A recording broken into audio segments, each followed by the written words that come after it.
For anybody who's just joining us on YouTube, great to have you on YouTube as well.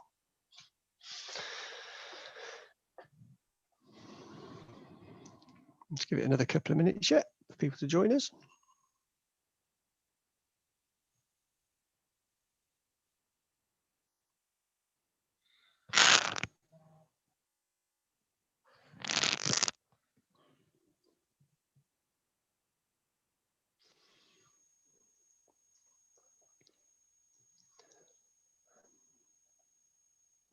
About a minute to go now, about a minute to go before we go live, and we have our discussion today. If you are just joining us and you've just come into either YouTube or to Zoom, please do pop into the various chat boxes that we have. There's one in YouTube as well as in Zoom. Please go in there and say hello to colleagues. Zara will be manning YouTube chat box, and I know that Laura's in there already in terms of the Zoom chat box and saying hello to people. So please do join us in the chat box also. So by my Zoom clock, it's saying 4 o'clock, but I'm just going to give people 1 or 2 more minutes just to find the link to join us.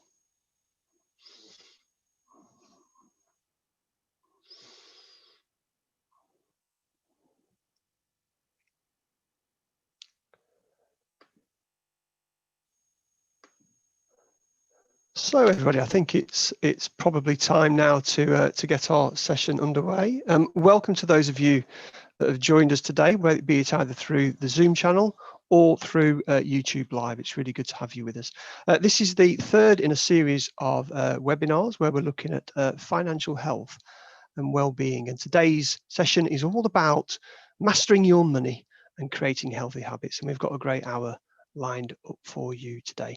My name is Ian Baines. I'm from the NHS Horizons team, and I'll just be helping move things along over the course of the next hour or so. But I'll be making sure that I get out of the way and that let the speakers talk to you more than I will. So what have we got today? Well, in terms of the next hour, it's probably those 3 middle points of the agenda, really. So we're going to be hearing from the Money Advice Service, and they're going to there's three people there, and they're going to be telling us about how to stick to a budget, be a smart shopper, what to do before you borrow, and also scams. So scams is always interesting, and how to protect your money. And we might, if we've got a little bit of time, we'll take 1 or 2 questions from the chat box, hopefully. And also there's some final signposting to resources that are available to help around what can be a difficult and tricky subject. And I'll hand over to Adam when we get there. As I've mentioned already, if those of you who joined a little bit early, we do encourage the use of the chat box. So please do use the chat box to say hello to each other. But also I'd ask you to use the chat box to perhaps share and hints and tips, comments, or anything that you're really curious about. So listen in to the presenters today. And if there's a question that sparks in your mind, please do pop that into the chat box. And I hope that we can get through to that as part of today's session. So let's just see where we are next. And it does take, it takes quite a bit of effort to put on something like today. So there's, as I said, there's myself, Ian, and Adam. Adam will be coming in at the end to help facilitate the final part of the session. We've got 3 great contributors today, Nicholas, Nicola and Christy from the Pensions Advisory Service and the Money Advice Service. So looking forward to hearing from them. Behind the scenes, though, we've also got Paul, who's looking after the tech, making sure that things work great. And we've got 2 people who are looking after, I guess, the chat boxes. So in the chat box facilitator for Zoom, we've got Laura. So thank you for doing that, Laura. But also over in YouTube Live, we've got Zara. So Zara's over in YouTube Live helping out in the chat box there. So please do say hello to Zara and say hello to Laura. So what we're going to start with, though, is a question, really. And I'd encourage you to think about this question for 30 seconds or so. So CV19's hit us. It's been with us for, what, 8 or 9 months now? And I guess people's financial habits have changed. Yeah, so how have you changed your financial habits as a result of CV19? I was been reflecting on this myself for the last couple of days or so, thinking about, change around not using cash as much, maybe not having as much disposable income. Perhaps people aren't working as much. There could be a whole host of things that people are doing now. So how have you changed your financial habits? And why don't you just pop something into the chat box for us that just gives us a sense of that.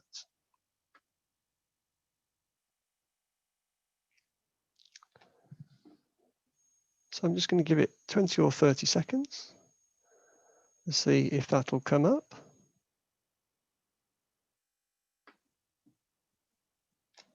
I'm having a little bit of difficulty accessing chat, so I might just ask my colleague Laura. Is there anything coming through, Laura, in terms of? Yep, absolutely. Thank you. So we've got a few comments here. So we say some people have been doing more online shopping. Some people have been using contactless, and that's been saving them more. Saving money again from not going out as much. Saving money from not spending money on petrol and clothes. What else have we got here? I myself said that I've been able to just to pay more of my credit card after normal from not going out as much. So a lot of savings here, actually. However, some people have said more impulse buying online.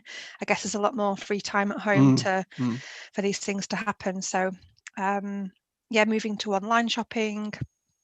Same sort of themes there really coming.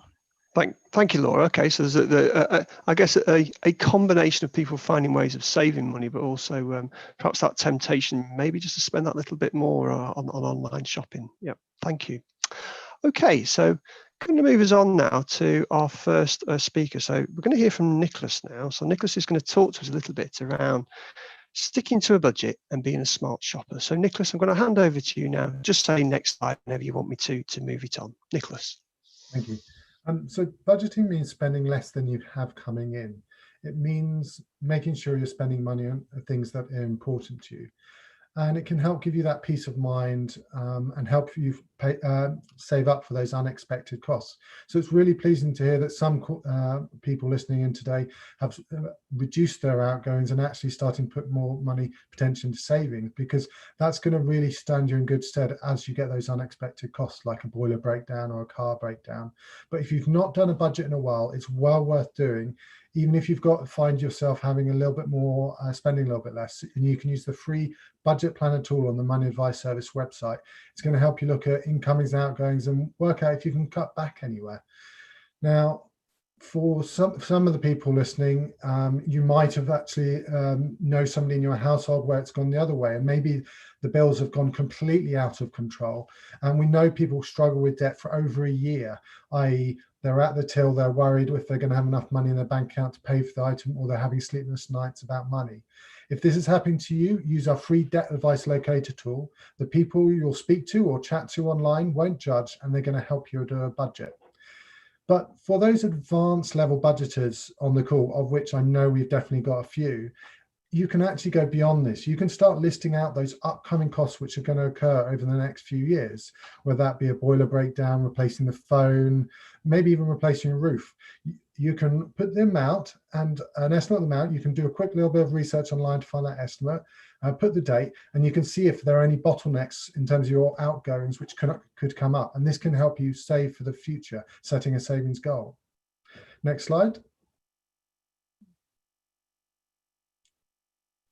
And next slide. Yeah, managing. So in terms of paying the bills, life can be busy, stressful, and sometimes overwhelming.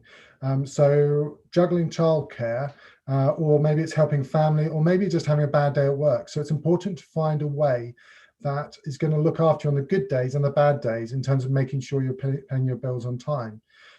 Paying your bills on time, just to state the obvious, is going to help you avoid those fees and charges and late payments.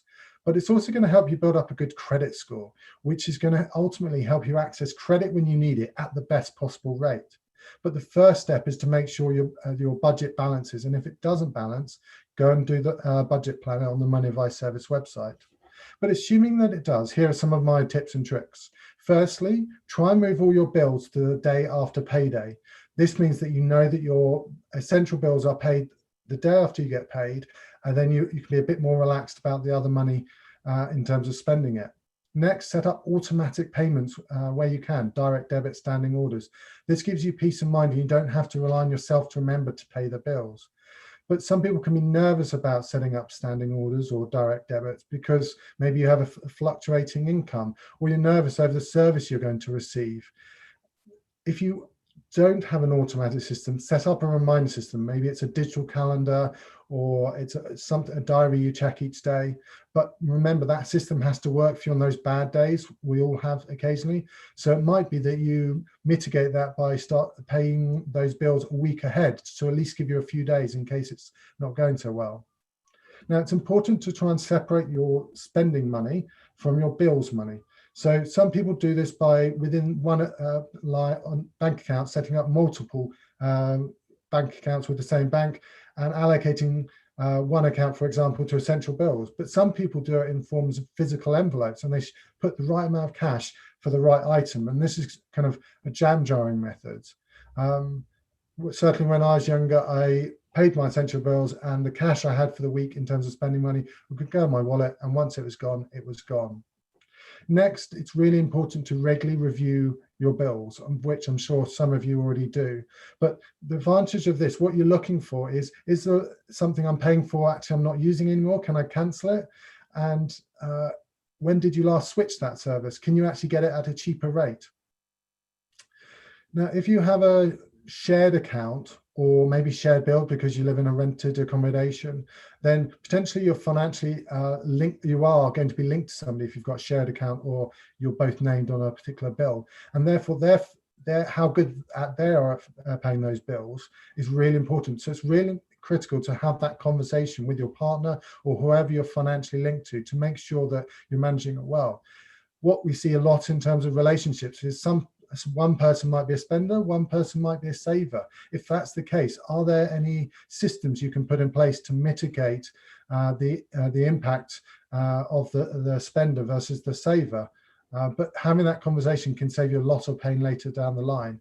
And if you are on a lower income and you are potentially getting universal credit or other benefits, then you might be eligible for something called Help to Save.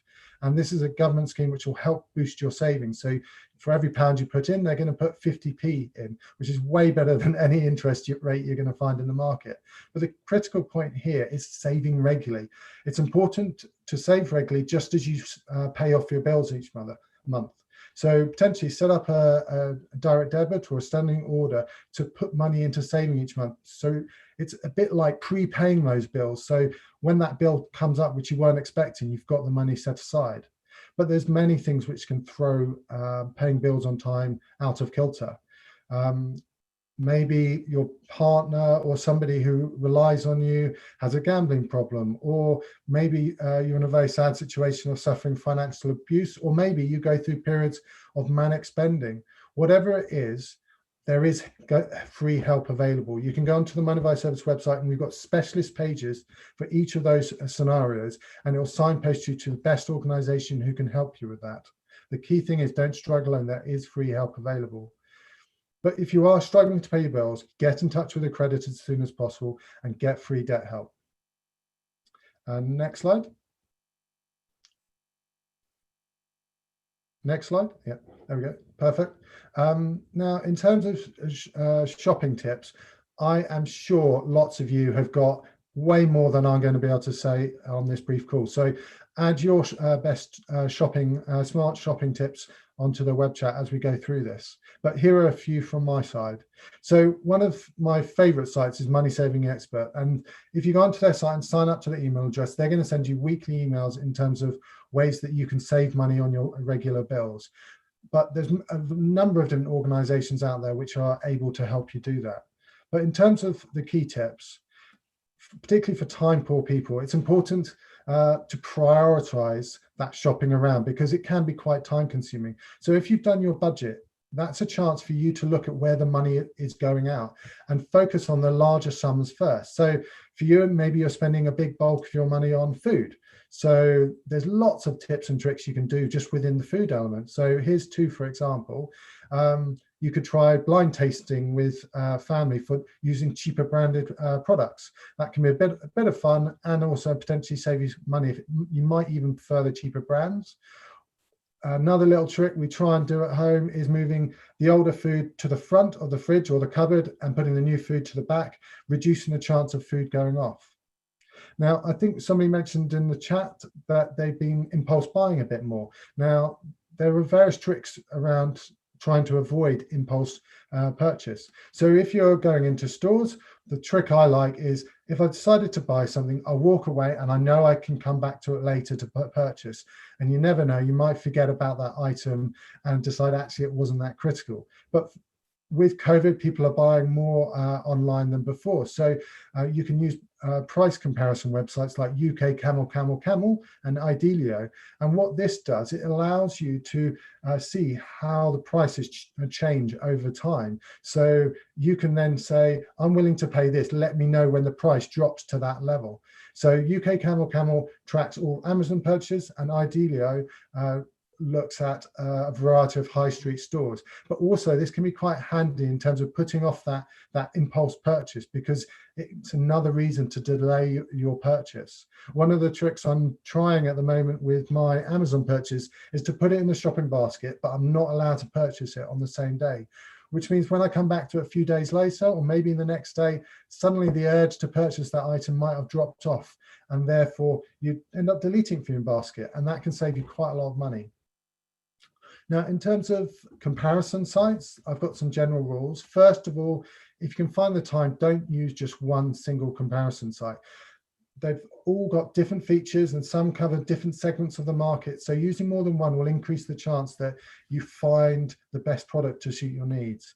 But you have to be wary when you're using comparison sites, because the top few results can often be sponsored results. They'll usually be shown by a slight different tint, or maybe even state in small writing sponsored deals. So make sure you scroll past those first few to get through what they're trying to sell you.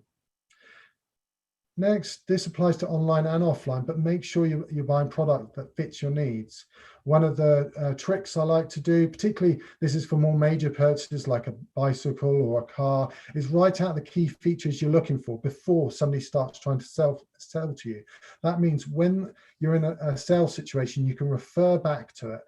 I've used it with my wife, and we've agreed certain criteria for certain items, and it can be quite useful when you're not in the tense a moment of buying something, or exciting moment of buying something, to refer back to that list. And it's helped us avoid some silly purchases.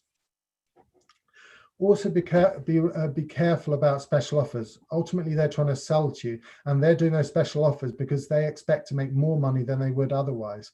Now, there are going to be some great special offers out there, which it's worth taking advantage of, but really ask yourself whether you need it. So, for example, the research shows that people on lower income, if you get discount cards, etc., there's a greater chance that you'll increase your overall spending. So it's important not to fall into that trap. And also make sure you check a few reviews online. You don't want to be buying a product which is a dud at the end of the day. It can be tricky to do this because there are a variety of people gaming the system, such as Vine reviews on Amazon, where people are being paid to provide reviews. So make sure you check a spectrum of those reviews. Have a quick read of some of the 3-star and 4-star reviews. And lastly, make sure you get the maximum protection, particularly when you're buying items over £100 and under 30,000. If you're good with your credit card in terms of always paying it off, then you can use Section 75, which will mean that the credit card company is liable for that product working as much as the company which you're buying it from. And I'll hand you over now.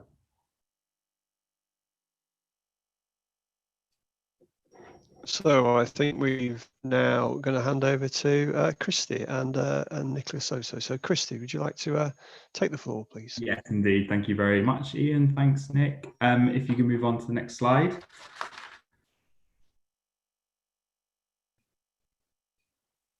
There we go. Okay, so look, there can be loads of really good reasons to borrow money, and using credit can be a really helpful way to smooth out what we call kind of lumpy expenditure. And by that, I mean that it's the times when we've got a big purchase that we want to make, and rather than spending the rest of the month eating beans on toast, we can use credit and borrowing to spread the payments out, and means that we can kind of keep our spending kind of nice and smooth. So it can be really, really helpful. And actually, if we use credit and borrowing in the right way, we can also save money. And we can do that by shopping around for the best deal. And just a tip is that often the in-house financing arrangements are offered when we buy products can be more expensive than other types of borrowing. And we can also think about regularly transferring the balance on our credit cards to take advantage of things like the 0% interest periods. But you just need to remember to pay the balance before the 0% period ends.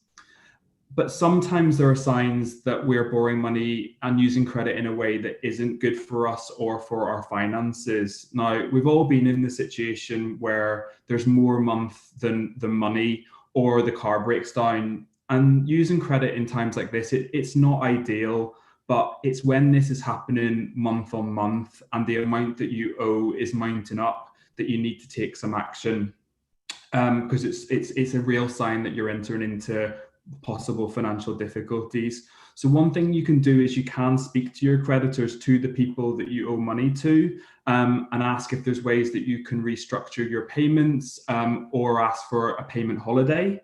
But if you do need help, you can also speak to free high quality debt advice, and you can find that using the MAS Debt Advice Locator tool, which I think there'll be a link coming up in the chat shortly.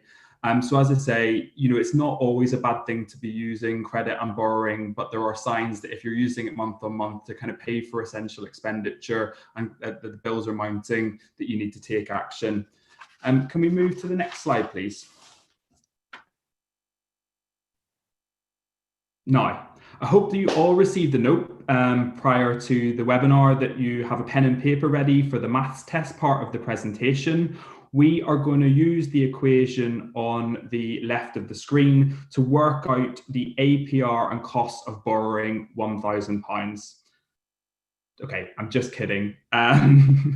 But hopefully you can see that equation, it can actually be very, very complicated, working out how much the true cost of borrowing is, particularly when you're borrowing over the longer term. APR, it's not the way our brains are wired to think about the cost of things and finances. And there can also be hidden fees and charges over the life of an amount that we borrow that makes it very, very difficult for us to kind of work it out.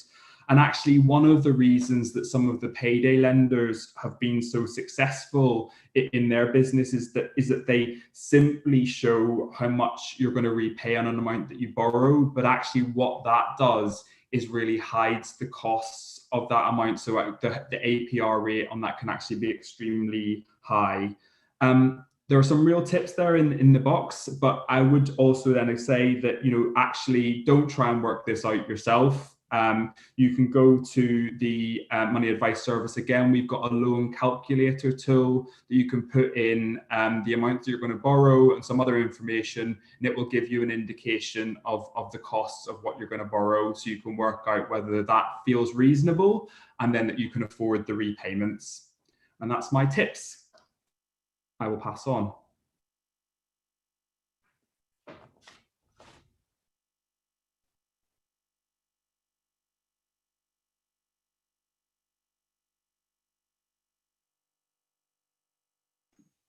Oh, I just noticed I was muted, still making schoolboy errors.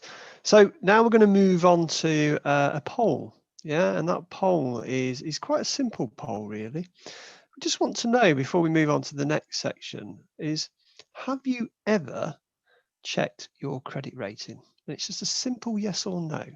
So that I can see the polls starting to come up now. So have you ever checked your credit rating? Yes or no? It'll be interesting to see the results on this. It really will. So I'm just going to give everybody probably about 30 seconds or so to show the results. I can't see the results at the moment, so I might have to ask my colleague Paul, who normally runs the polls for us, to perhaps just talk us through in terms of what the results are showing.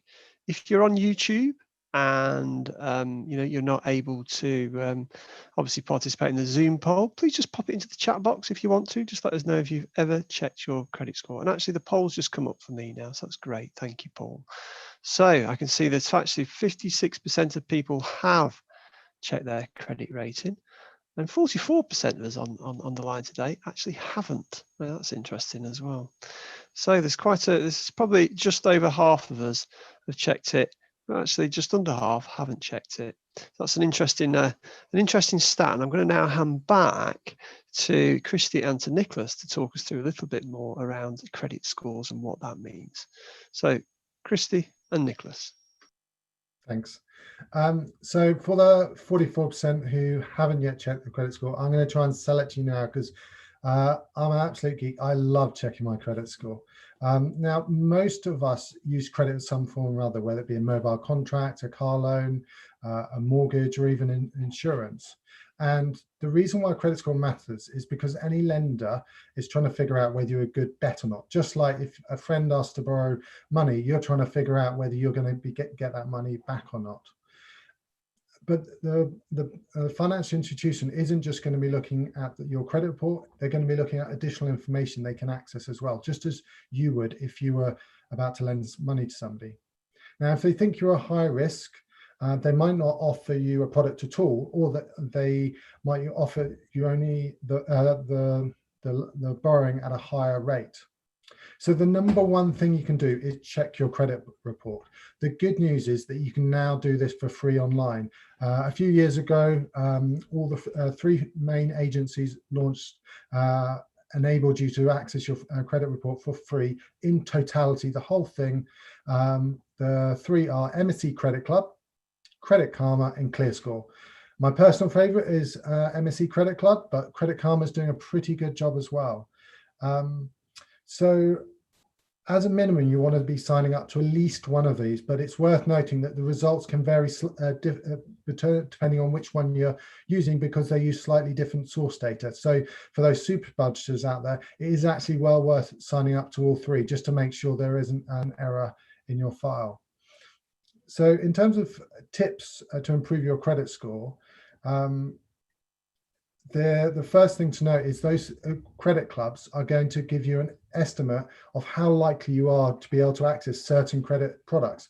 And the reason why this is important is that they're going to, if you apply for credit and you get turned down, it's going to impact your score. In fact, if you just apply for credit, it affects your score. If you get turned down, it has a bigger impact. If you then go on to apply again to try and get more credit, banks see this and they start to get nervous. So by signing up to any one of those three credit scoring companies, MSE Credit Club, Credit Karma, or ClearScore, they're going to be sending you reminders on a monthly basis in terms of how you can improve your score, or if something is added to your score.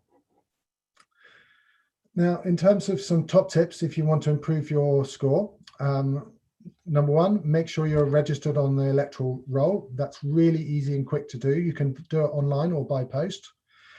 Look for mistakes on your credit file. So for example, a few years ago, I spotted that on one of the credit reports, one of my addresses was just slightly inaccurate. And by getting that fixed, I saw an immediate jump within a couple of months in terms of my credit score.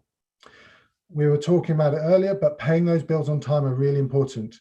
When you go and look at your credit score, you're going to be able to see if there are any missed payments against your account. And they'll also help sum up your total amount you're currently borrowing. It's worth checking if you're financially linked to another person, because this can impact your score. Maybe you were financially linked to somebody, but actually you've separated, or you no longer have that shared bill, in which case you can ask for that link to that person to be removed. You can also check for fraudulent activity. So if you get an alert from one of them and it says that a new credit card's being added, but you haven't added a credit card, it's worth digging into. It might be just a replacement card, but it's worth checking, because you might be able to spot fraud before it happens. If you've got counter court judgment, this is going to have a negative impact on your credit score. And if you borrow large amounts, then this again will have a more significant impact on your credit score, particularly when you're talking high credit utilization. So when you're borrowing more than 50% of your potential credit. So if I have a credit card and my current account, and it all adds up that I can borrow £10,000 worth of credit without asking any questions, if I'm using all 10,000 of it, I'm going to have a lower score than, say, if I only had 4,000 borrowed for it. So it's really important, not, if you can, to avoid using the full extent of the credit available to you. And it's worth noting that if you're moving home a lot, this can have an impact on your credit score. More tricky to influence because the chances are you're moving for a very good reason, but it's worth bearing in mind. So I think now we're about to have a poll about scams. I think we're going to come to the poll at the end for the scams, if that's okay, Nick. But yeah, there's definitely going to be a poll at the end with regards to scams. We are, though, going to move on, though, to hearing from Nicola, who's going to talk to us now about how to protect our money from scams. I think this is going to be an incredibly interesting next sort of 10 or 15 minutes. I'm just going to hand over the baton now to Nicola. Nicola, if you'd like to pick this up, please. Lovely. Thanks, Ian. Next slide, please, if that's okay. So lots of numbers on here, just telling us how much is lost to scams. So huge amounts of money, 130 billion to 190 billion a year. And we're more likely to fall victim to fraud or cyber offences above any other crime. So scams, you know, fraud, being ripped off, a con, a swindle, they're all the same thing. These scammers just want to trick us. They want us to part with our money. So from April 2018 to March 2019, there were 741,000 crimes reported to Action Fraud, 2.2 billion pounds lost by victims. 35% of that were individuals. So huge amounts of money, and we want to look after that well-earned money that we've got. So let's think about, you know, let's move on and look at what types of scams are out there at the moment. So next slide, please. Thank you. So these are some terms that you may have come across, and we will be going through a few of those in more detail. So phishing and vishing and smishing and all of those things. But really what we're saying is just stop and take time. Just take 5 minutes to think about, you know, is this a genuine payment? Don't be rushed into it, and really think very carefully before parting with your money or parting with any information. So next slide, please. Lovely. So at the moment, you know, with coronavirus, these scammers are quite busy. Beware of anyone encouraging you to invest money in the stock market. You know, stock market prices have plummeted in the last few months. Scammers will often tell you it's now low risk, it's high reward, even guaranteeing certain percentage payments a year, say 8 or 10%, low risk. I mean, this is nonsense. This is a telltale sign of a scam, a real red flag to look out for. So be very careful if anyone contacts you out of the blue with a too good to be true investment proposition. Emails coming from government bodies offering you money, or from the HMR with tax rebates. These are other classics, or text messages to you. You know, many scammers are taking advantages of the fact that it's harder to get in contact with providers because shops are sometimes closed, helplines are very busy, or working with reduced hours. So be really suspicious if you get a text message or email or phone call saying there's an issue with your payment or bill. So scammers have also been contacting people pretending to be from banks offering financial help, like no late fees or credit cards with payment holidays on loans, as a way of getting you to reveal your card and bank account details. So be extra vigilant, you know, particularly right now, because these people are taking advantage when we're feeling at our most vulnerable.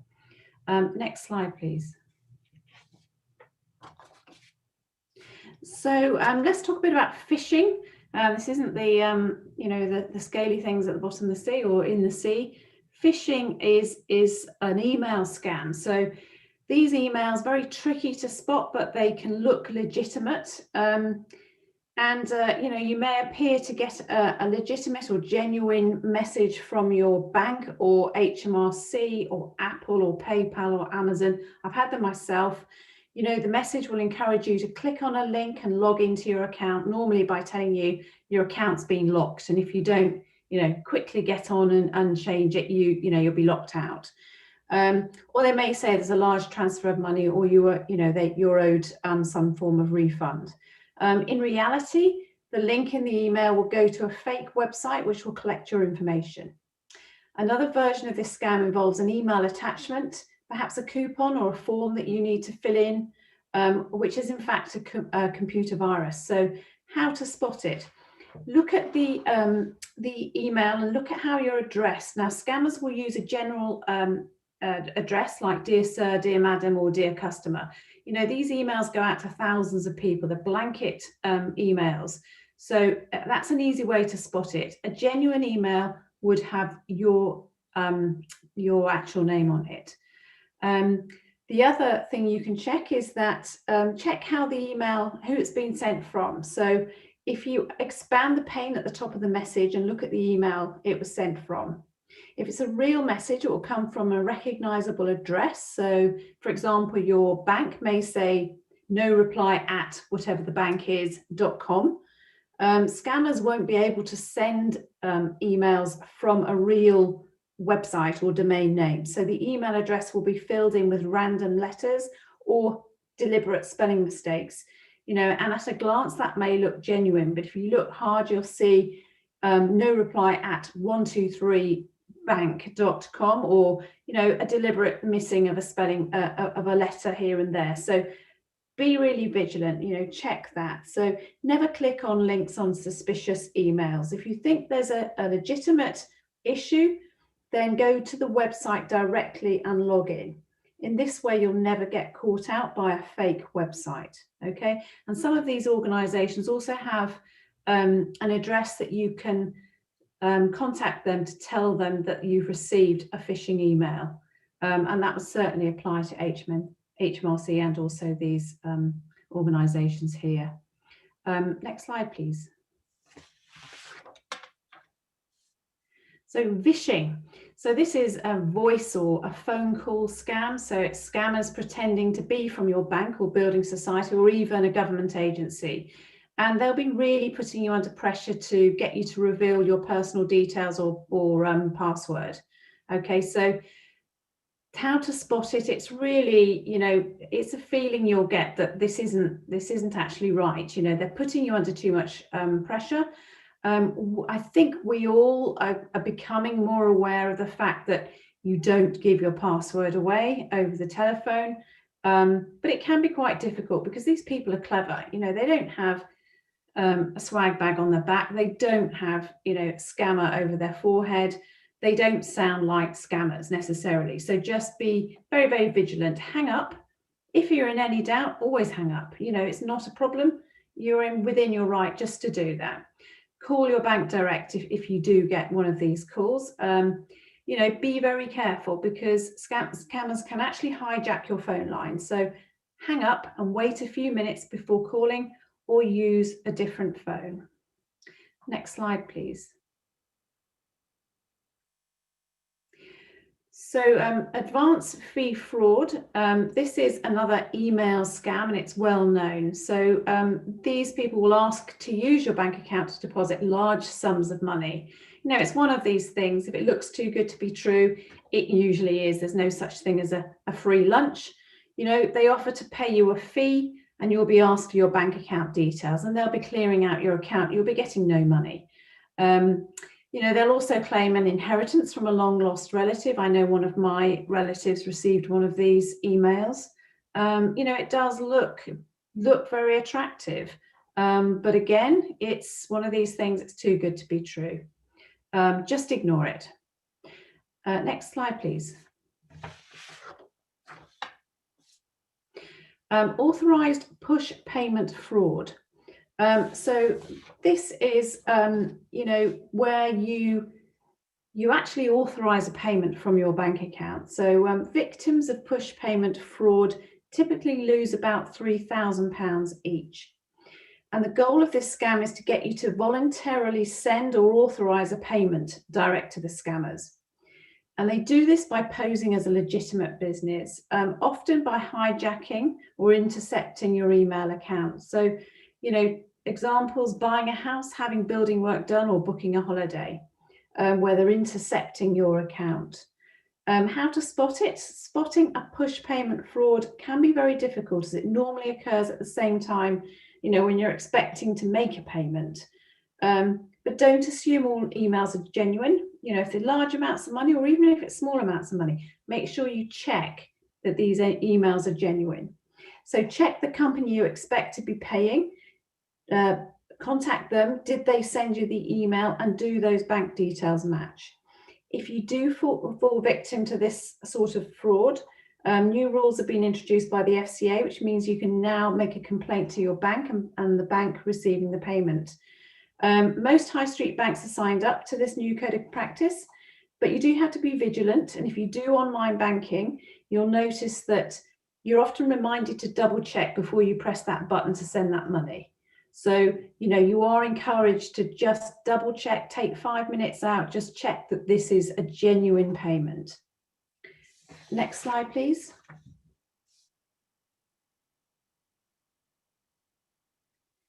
So now I'm going to talk a bit about pension scams and how to spot them. Now, pensions can be big money. Over £30 million has been lost to pension scammers since 2017. Scammers target pension pots big and small, with reports of losses ranging from £1,000 to as much as £500,000. The average person loses, or the average amount that someone loses is £91,000, according to the FCA. It's a huge amount of money. And the average victim is a man in his 50s. So things to look out for. So being contacted out of the blue by someone offering you a free review of your pension. This is a red flag.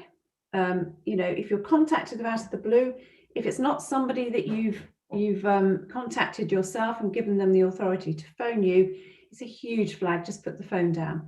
If they apply pressure to you to make a decision quickly, again, if they're guaranteeing high investment returns or promising you can access your pension before the age of 55, then it's usually a pension scam. The earliest you can access your pension is usually 55, unless you're in ill health or you've got a protected early retirement age.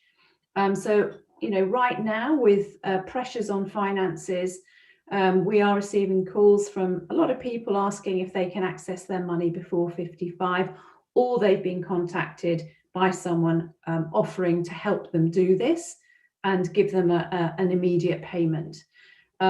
This is known as an unauthorized payment, and the HMRC will come after you for tax, and that can be up to 55% of the value of that pot. And the likelihood is you will no longer have that pot, but the tax bill will still stand. We do receive a lot of calls from people in that situation. So another thing to look out for is offers of one-off investments, offering to put all your money in one investment, time-limited offers, upfront cash incentives, as I say, free pension reviews, telling you there's a legal loophole. They've come up with a legal loophole or it's a government initiative.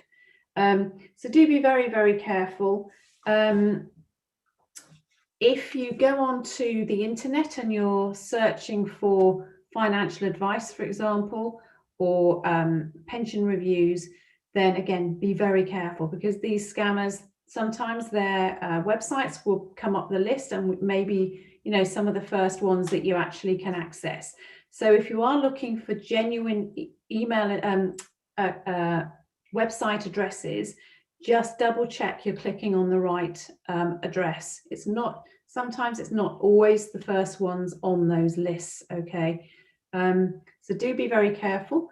If you are going onto these websites, quite often they can be quite glossy and glamorous, but they're lacking in detail. And usually there's very little or nothing by way of contact names or addresses or phone numbers. And firms have been known to clone genuine financial advisors' websites, but will change the contact details. So if you're in any doubt, you can always contact us at the Pensions Advisory Service or the Financial Conduct Authority to check whether these firms are genuine. Next slide, please. So as I say, how to stay safe from pension scams, another number of things you can do. Make sure that anyone giving you financial advice or tips and hints are approved and regulated by the FCA, Financial Conduct Authority. And as I say, you can check with us or check direct with the FCA. Now, if you take advice from someone who isn't authorised by the FCA, you have very little, if any, consumer protection if anything is to go wrong. So always check out their credentials. If you are looking to transfer from a pension scheme, then make sure that the new scheme that you're transferring to is legitimate, and the transferring scheme has a duty of due diligence to actually check that for you.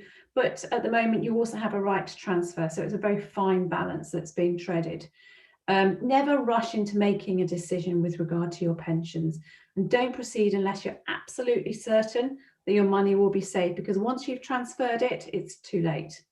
Now, one thing to be aware of, the government has now banned cold calling in connection with pensions, so you shouldn't get any cold calls out of the blue. If you do, then it's a fraudster. So you can refer to the Information Commissioner's Office if you do get a call out of the blue, and they will investigate it for you. What we're seeing now is less cold calling, but quite a lot by way of advertisements, pop-up advertisements on social media. So do be careful, because they're not cold calling you, they're offering you the opportunity to click on that advert and then enter into a dialogue with them or a conversation. So do be very careful. Again, if you're not sure about anything, you can always contact us. Next slide, please. So in terms of who we are, we're part of the Money and Pensions Service. We're the pensions guidance arm. So we're the pensions advisory service. We have a helpline that's open Monday to Friday, 9 to 5. You don't need an appointment. You can just give us a call. We also have web chat, which is manned by technical specialists, but they don't speak in jargon. You should be able to understand what they say, but it isn't a robot. So it's actually somebody there who will be able to talk to you, or you can contact us via the website. Next slide, please. So if you do, if you are a victim of a scam, if you are unfortunate, then you must report it to Action Fraud. Action Fraud will record your what's actually happened to you, and they will give you a crime reference number, and that will then be investigated. There is a telephone number there, or there's online reporting. Okay, next slide, please.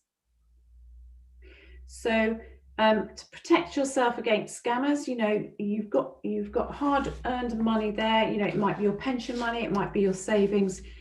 Just ignore any cold calls. It's all right to put the phone down. It's all right to say no. You can even sign up to call blocking if you're getting nuisance calls. Never give out any personal information. Doesn't matter how persistent people are. Keep your virus protection on your computers up to date.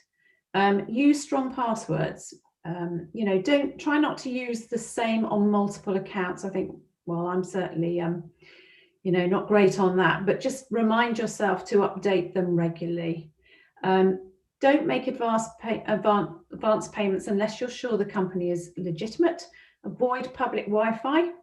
Check the website, start with HTTPS and not just HTTP. The S stands for safety, security, and only use regulated financial advisors that you've researched yourself. Any more information you can find about scams, you can have a little look on our Money Advice Service website and just put in scams, and you will see all of the information and more on there. So thanks very much. Thank you very much, Nicola. We're now just actually going to run a little poll, which I think is going to be quite interesting. So we just want to ask people, because as you were speaking, Nicola, it certainly rang a few bells for me, I must admit. So have you ever been approached? So which of these scams have you been approached by? So which of these scams, Nicola went through probably 6 or 7 of these scams. Which of these scams have you been approached by? Phishing, loan fee, advance fee fraud, account scams, pension scams, and you can click multiple times on this poll, I've been told. So you can click multiple answers if you want to, not just one. So I can see that some people saying, yeah, there've been all sorts coming through here. Isn't this interesting? So a lot of people phishing. We've got vishing coming through as well. Authorized push payment fraud, door-to-door scams. Some people have been subject to as well. And pension scams. One person's had a pension scam come through, but mainly it seems that phishing scams are rife and out there. And certainly as you were speaking about those, Nicola, I recognise that coming through also. This is really good data. Thank you for everybody for participating and doing that for us. So I actually think we've probably got 5 or 10 minutes for questions, which is lovely, really, a lovely position to be in. So there was a couple of questions that were going through my mind, actually. I mean, I was intrigued, particularly, I guess, when Christy was speaking about, if you're in difficulty and you want to speak to your creditors, that help's available. I was going to ask a question about that, but actually the one that I am going to ask is actually going to go back to Nicola, actually. It's interesting in terms of there's an awful lot, obviously, of personal responsibility on us as individuals to protect our money and to make sure that we're not subject to scams. But some of those companies that you listed, Apple, Amazon, etc., actually they're massive companies. I guess I was just thinking a little bit more than, what's their responsibility, I guess, in this to ensure that actually that their customers are not subject to scamming. And if when we report something to them, where something happens, perhaps a phishing email or something like that, do they actually take action? I'd just be interested in your thoughts around that, Nicola, please. Yes, that's a good question. It's really important that if we do get an email, a phishing email, that we do report it to them so that they can take action. Now, how they actually do that, I'm not sure, but unless they're made aware of it, then there's very little they can do. So I think it's tightening up how they communicate with their customers and making sure that their customers know what a genuine email may look like from them. And I think it's these sorts of discussions and making people aware of the types of scams, cons that are out there, so that we are more vigilant. It will be difficult for these organizations to be out there and have feelers all over the place. So it is important that we do feed back to them, but very difficult to actually stop this sort of activity. So there is a personal responsibility on ourselves to be very, very careful. And it's so easy just to press, click on an email, click on a link, so easily done. But the more we talk about it, the more aware of it, the less likely we are to do it. Okay, thank you. That's really good. Thanks for answering my question. It was just going through my mind a little bit. So I'm now actually going to come to my colleagues in the chat box, and I'm going to just give them a little bit of notice. I'm going to come to Laura first, and then I'm going to come to Adam. And I'm hoping that there's 1 or 2 questions come through from our audience this afternoon. So Laura, is there anything that you'd like to ask of the presenters on behalf of the chat box today? Yes, we've had a few different questions come through. So firstly, does checking your credit rating affect your credit rating at all? The short answer is no. You can check your credit rating as many times as you like, and it will not negatively impact your credit score. Typically, ideally, you'll be checking your credit score maybe once a month. It can take in some cases up to 2 months for changes to actually come through in your credit score. Okay, thank you for that. And another one we had was, is there anything we can do about texts and calls from HMRC? Now, I think, Nicola, you sort of said that just letting them know, about letting the organisation know about the issue really was the best way forward, and informing yourself. Is that right? Yes, so the best thing is just delete them. Let the HMRC know if you are getting anything, but just delete them. They won't be contacting you about a payment by email. So, just be very, very careful. And, there's a lot of them out there. I get them myself, and I just delete them. I've also reported them directly to Apple I think that one, I usually get quite a few from them. Also, you know, HMRC, but I tell everybody, I tell my friends, I tell my family, you know, I've got this today, you'll be getting one as well, look out for it. So I think just assume it's a scam before, you know, have that in your mind and then look at it very carefully. Thank you. Thank you. Thank you, Nicola. Thank you for that. So there's pretty clear advice there in terms of your credit scores not affected. The more, if you keep checking it, not affected. Thank you for that, Nick. And obviously, you know, if you are subject to the phishing emails, report them, delete them. I think is what I heard loud and clear there. So thank you, Nicola. Adam, I'm just wondering if you've also maybe have a question for one of our presenters today. Yeah, absolutely. So if we go back to the beginning, we talked a lot about money saving tips. There were a few in the chat room, for example, and I didn't realise this. So buying car insurance, the sooner you renew it, the cheaper it becomes is one tip. Alongside, if you change, for example, your job title because things are very similar, that can have an impact as well. So that's really fascinating for me. And also switching bank accounts is a way to save money as well. And all of this got me thinking. We've got our presenters. Could you give maybe the most novel or least known or unexpected money saving tip that you'd like to offer everyone here today? Something maybe that you think not many people know about that would be good for us to know about today. Just to pick up on one of the points you said in terms of changing your job title, it's important to report the correct job title, otherwise it could affect whether you ultimately get the insurance payout that you're liable for. But if there are variants of your job title which are still valid, then absolutely it's worth checking. And I think Money Saving Expert has a little tool to help you work through those options. Do you have any novel or unexpected money saving tips that you'd like to share with our participants today? I'm just trying to think of the most novel one I can think of right now. I just think Christy come off mute. Yeah. I'll do the one that I always do, which is it's a money saving tip in the long run, but it's about improving your credit score, which is around being on the electoral register. So registering to vote, because it means that makes your credit reference agencies can really easily verify your address, and that helps with your credit score, and it means you can also vote. So that's my tip. Absolutely. Can I just share as well on the back of that we had some comments in the chat box about people's credit score being incorrect with regards to being on the electoral roll. Some people's records said they weren't on the roll, but they were. So they had to contact the credit score company to get that corrected, and that is an issue that has come up a few times with myself as well. So that's just something to be aware of. The credit score isn't always 100% correct, and you can query things. And the most novel saving tip I've ever heard was on a radio interview, and what this person was asking was, is it a good idea to share a coffin?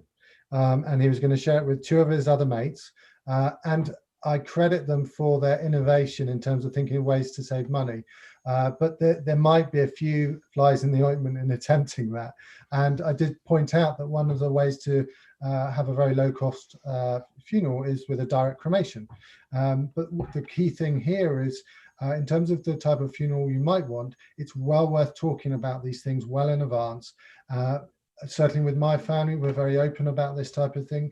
And it's surprising just how low cost a funeral you might be able to have. And I think this is true for many other life events. It's really important to start talking about that money. It sounds so simple, but in the UK, we do have a tendency to be quite prudish about talking about money. So I'd encourage everyone, if you've not yet, maybe try and have a money conversation when you go home with somebody you trust. Brilliant. Thank you, Nick. I've just noticed that there was a question in the chat box that I'd like just to quickly squeeze in, if that's okay. I think Maureen has said that her credit score went down when her credit card ended. Should she get another credit card? Would that help her credit score? When you apply for a new credit, it's going to have a negative impact on your credit score. But all things are relative. You don't need to have the perfect credit score. What you need to do is make sure you've got a good enough credit score which will allow you to access the best credit in the market. So have a look at your credit score. If you're for example, if I was about to get a mortgage and I had a lowest credit score, getting an additional credit card might not be the smartest thing in the world, because it might tip you into that balance of not getting access to some of the best mortgages in the market. Whilst if you've got a really good credit score and you're about to get a mortgage, applying for a credit card isn't going to have a big impact in terms of your eligibility. So it really just depends on your situation. So if you've not, check your credit score. If you're on the lowest, your score's on the lower side, it's important to start doing little tricks to try and manage it back up again so it's in a really good state. Thank you, Nick. Thank you. I think that's probably all we've got time for in questions, but thank you to all the panel for asking them. So I'm just going to hand over to Adam now, just to perhaps talk us and signpost us through to the resources that are available. Adam. Great, thank you. I think if you can move this, excellent. So just to say, so there are some questions we weren't able to answer today. And if you're seeing this on catch up, you can ask for more advice from our colleagues on the line today. So we have the web chat functionality. If you go to our website, people.nhs.uk, you can find it from there. Most, I think, useful is the free phone number you can see here, and that's manned Monday to Friday, 8 AM to 6 PM. And also we have a WhatsApp, so in your own time you can speak to our colleagues, and literally any questions you have, they're there to help you. As part of a bigger offer as well, so when we think about financial well-being, we know it can have knock-on effects to your wider well-being as well. So for example, your physical well-being and also your mental well-being. So if you do go to our people.nhs.uk website, there's a huge amount of resources there. A top money saving tip, if you're into things such as wellbeing apps such as Headspace, Unmind, they are free to NHS staff at the moment. So there's a money saving tip there I'd like to add. So if you go to our website, you can access them there. And literally, please do check it out. I think next slide, and we'll tell you about the next session that we're doing in 2 weeks' time. So excellent. So 12th of November, same time. Our next session is on dreams, goals, and financial plans whilst making your money work for you. And we absolutely look forward to seeing you there. And thank you so much for participating today.